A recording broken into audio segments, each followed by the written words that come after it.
Hello, my name is Fraser Thompson. I'm a Senior Fellow at the McKinsey Global Institute. McKinsey Global Institute is the economic research arm of McKinsey & Company, and I lead our work on natural resource issues. McKinsey has looked at natural resource issues both from the perspective of governments and the perspective of businesses about how they could shape both competitive advantage and changes in livelihood over the coming years. And what's interesting when we think about natural resources, a useful starting point is to understand what's been happening with the prices of natural resources. And if you look at Exhibit 1, you get a sense of what's been happening with resource prices over the past century or so. And if you look at what happened over the course of the 20th century, the truly amazing thing is that despite the fact that population increased fourfold and economic output increased more than 20-fold over this period, resource prices fell. And they didn't just fall by a small amount, on average they halved. Now, if we look what's happened since the turn of the century, that situation has more than reversed. And natural resource prices, covering everything from agriculture to energy to various metals, have on average doubled and in some cases tripled. And not only are prices high, but the volatility of those natural resource prices are extremely high. Now, the big question is what's going to happen next? And we don't have the crystal ball on natural resource prices. But it's very interesting to understand what's happening in terms of the demand and the supply outlook in each of these different natural resource categories. And if we think of demand, first of all, we see that over the next 20 years, we're expecting up to 3 billion new members of the global consuming class. And the global consuming class starts as low as $10 consumption per day. Most of these new consumers are going to be in China and in India. And these economies are transforming themselves at a rate that is historically unprecedented. If you look at slide 2, you see some of the major economic transformations the world's seen in the past few centuries. Now, if we go back as far as the Industrial Revolution in the UK, we see that it took 150 years for the UK to double average incomes. And they started with a population of just 9 million. Now, if you fast forward to what's happening today, it's taking China and India 12 and 16 years, respectively, to do what it took the UK 150 years to do.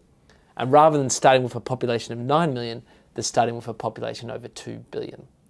So in other words, what's happening today is an economic transformation which is 10 times as fast and at more than 200 times the scale of anything we've seen in history.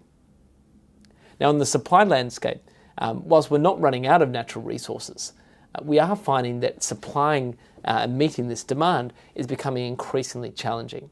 And it's not only to meet the incremental demand, but it's to replace supply that's coming to the end of its natural life. Peter Voser, the outgoing CEO of Shell, I think actually said it best when he mentioned that just to keep oil supply constant, the world has to find the equivalent of 4 Saudi Arabias or 10 North Seas over the next decade. The other interesting aspect of the changing resource landscape is what's happening in terms of the interlinkages of resources. Now, slide 3 just gives you a bit of a picture of some of the linkages between these resources. And it's complex, and it's deliberately complex, because this gives you a sense of these evolving, intricate relationships between all these natural resources. It used to be that resources were largely uncorrelated with each other. Energy markets were disconnected from agriculture, which were disconnected from metals. That is no longer the case. Most people talk about the links between the energy market and the agricultural markets through first-generation biofuels, but really that's just one of the important linkages that's developing. Increasingly, there's quite significant linkages on the production side, and these could strengthen going forward. To give you one example, as the world shifts from onshore oil to offshore oil, that uses 4 times the amount of steel per barrel of oil. Now, when you look where that steel comes from, the 2 major components are iron ore and coking coal. And 40% of the world's new iron ore projects are in water-scarce regions. When you also consider that agriculture demands 70% of water, you start to very quickly see all these intricate linkages which are developing between resource markets. Now, what does this mean for society, first of all? Well, there's a number of risks, and some of them are shown on page 4. There's implications for the economy. And the IMF has shown that for every 10% increase in the oil price, that can knock roughly 0.2 to 0.3% of GDP growth off. It matters for welfare. The World Bank has shown how the recent food price increases drove 44 million people below the poverty line. It also manages for public finances. For many countries, they spend more on energy subsidies than they do on health and education combined. And finally, it obviously matters a huge amount for the environment. The other aspect that sometimes gets lost in this is how important this is becoming for competitive advantage for businesses. And page 5 just gives you an overview of some of those implications. In terms of rising operating costs, first of all, for many food and beverage companies, input costs from natural resources are becoming a major driver of their P&Ls. And there's been a divergence in the returns between food and beverage companies, particularly over the last 5 years, between those companies that have been better able to manage those costs and pass them on to consumers, and those ones that have been less able to do this. But there's also a number of potential risks for businesses in terms of supply chain disruption, as well as license to operate. And these are likely to become increasingly important over the coming years. Now, that's the challenge. There's also a huge opportunity here, both for governments and for private sector. And I just want to spend a moment talking about this and where we think some of the really exciting opportunities could be. In 2011, we did a report that looked at where the major resource productivity opportunities are across agriculture, water, energy, and materials. And we found a host of different opportunities, from extraction to conversion to end use of resources. But there was 15 opportunities that we found that really mattered. And these 15 opportunities are shown here on slide 6. The biggest opportunity may be familiar to many of you. It's around building energy efficiency, so both retrofits of existing buildings, but building new buildings more efficiently. But there's a host of other opportunities that kind of have been going underneath the radar, so to speak, today. One of them is around food waste. So an incredible amount of food gets wasted in the supply chain, roughly a third, even before it hits consumers' fridges. Another big opportunity is water leakage. Here in the UK, more than 20% of water gets wasted through leaking pipes. In some states in the US, that's north of 50%. And then there's a range of opportunities in the metal space, everything from producing metals more efficiently to thinking about scrap recycling to thinking about closed-loop systems. Now, how are countries going at actually capturing some of these opportunities? We're doing some ongoing research at looking at which countries are making the most progress on some of these resource productivity opportunities and what are the lessons learned and what they've done. And the really interesting aspect of this research was it threw up some surprising results.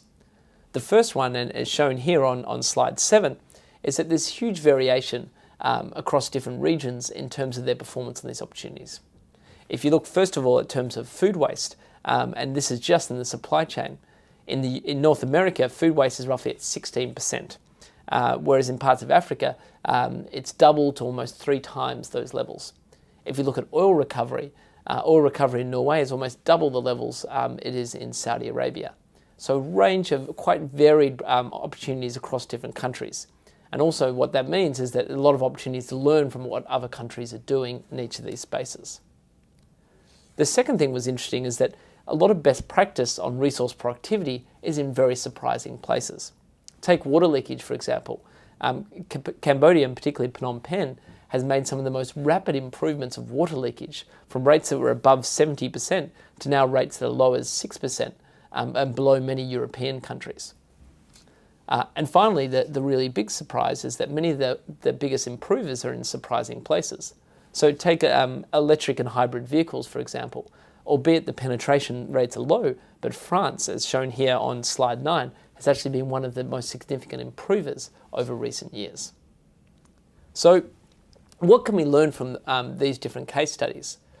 We looked at which countries had made surprising and big improvements in each of the resource productivity opportunities. And you can see this list on slide 10. Now, I won't go through all of them, but one of the interesting aspects is when you look at this slide, you see that the different countries all these examples come from. There's no one country that really owns best practice. And we find this an interesting, exciting insight in that it means that countries need to understand what different countries are doing and what they can take from these different geographies. Just to give you a couple of examples, in food waste, Korea is doing some very interesting work on trying to reduce food waste across the supply chain and actually started charging in different regions for some of the food waste that gets thrown into bins. In other cases, you're seeing some interesting examples on things such as smallholder crop yields from everywhere as Morocco to India. And similarly on things like oil and coal recovery rates, Norway has been really championing the cause. So a lot of different pockets of insights here that we can learn from. Now, what's the general takeaways that we can get from this? Well, we found that whilst the various contexts differ significantly between all these places, there was 5 common lessons. The first one is that leadership matters, which sounds obvious, but it's particularly important in the case of resource productivity.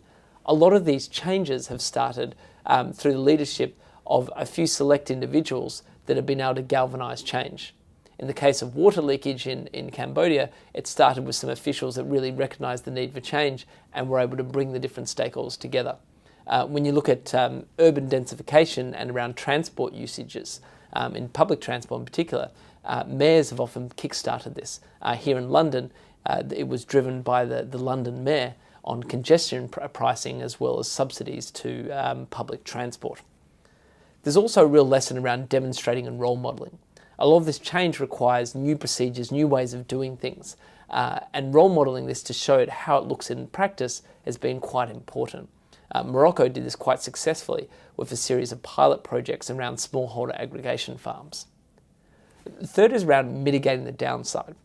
All these changes have quite significant losses for some select groups of individuals, and being able to find effective compensation mechanisms for some of these ones that are going to lose out is important. In the case of Singapore, in their water reforms, they actually targeted low-income households and gave them quasi-cash to offset the rising water charges. Fourth area is around developing new talents and skills. And again, a lot of these changes require new capabilities, which also creates new opportunities for employment. And some of the most successful cases across these opportunities, from Australia and its own water reforms to what Norway did and to what various other countries have done, have started with a strong emphasis on building the right capabilities to succeed. And then finally, from a policymaker perspective, it's crucially important to tailor the intervention to the right barrier. Some of our current research is looking into those specific barriers, and they range from everything from information failures to coordination issues to supply chain difficulties. And the countries that have been most successful have been able to effectively understand which is the really key binding constraint here that's preventing change. So that's more of the policymaker lens. I'd just like to finish up with a bit of what this could mean from a private sector standpoint. And slide 12 gives you a basic overview of how we see different companies arraying in their efforts on resource productivity. And we see most broadly these 4 groups of companies. There's a group that we call the kind of wait and see companies that are actually not doing much on this resource agenda, but due to the uncertainty with resource price volatility, etc., they're largely just doing a business as usual approach. Now there's a second group, which we call the toe in the water group, that it's starting to do some basic things around resource efficiency and are starting to think about the communication on sustainability issues. Then there's a third group, which we call going green, that are really trying to make active strides on everything from energy efficiency to things like closed loop systems to reducing material intensity in their businesses. And then finally there's a fourth group, and this group is a much smaller group, but these ones are really rethinking about how they can shape the entire industry around resource efficiency and gain a unique competitive advantage. And these are the ones I find personally particularly exciting, because I see some of these as the business models that could be the heart of some of the most interesting investor and economic opportunities over the next 20 years. So obviously there's a variety of different implications for businesses, but to finish up, I'd like to just share 5 things that we see as likely to be common areas of action that businesses need to think about. The first is around risk assessment. We find that many companies really struggle to understand the full risks that they face from natural resources, particularly in the supply chain. And so companies need to get better at understanding the different interlinkages between resources and their dependencies, and how this could affect everything from their operating costs to supply chain disruption to license to operate. A second area is around increased resource efficiency. We find that many companies have just really scratched the surface of the different resource efficiency opportunities.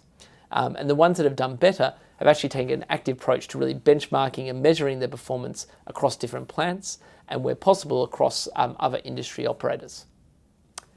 The third area is around product design to cost. And what we mean by this is really thinking about the composition of a product and how it can be altered to best take advantage of changing resource landscapes. So substituting different materials for others where possible, and thinking about the whole product structure, not just the sourcing of it. Fourth area is around extended supply chain management. For many companies, they have a lot of strong in-house capabilities, but they don't apply them to their supply chain, which is often less sophisticated. But some companies are really starting to think this through and trying to see how they can work more effectively with their supply chain to improve their own capabilities of managing some of these resources, knowing that everyone will benefit from it.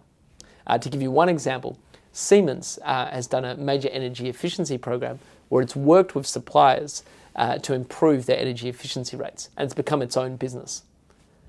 And finally, the really exciting bit is around this realization of alternative business models.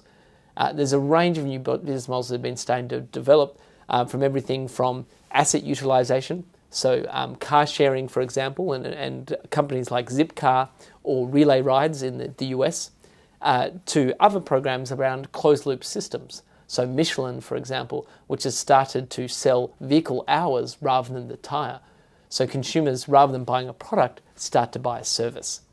So it's in summary, it's a changing resource landscape that we're seeing. And what's exciting is over the next 20 years, we see that those governments and those companies that are able to really think through how this will shape both societies and business, we believe are going to come out ahead. Thank you very much for your time. Goodbye.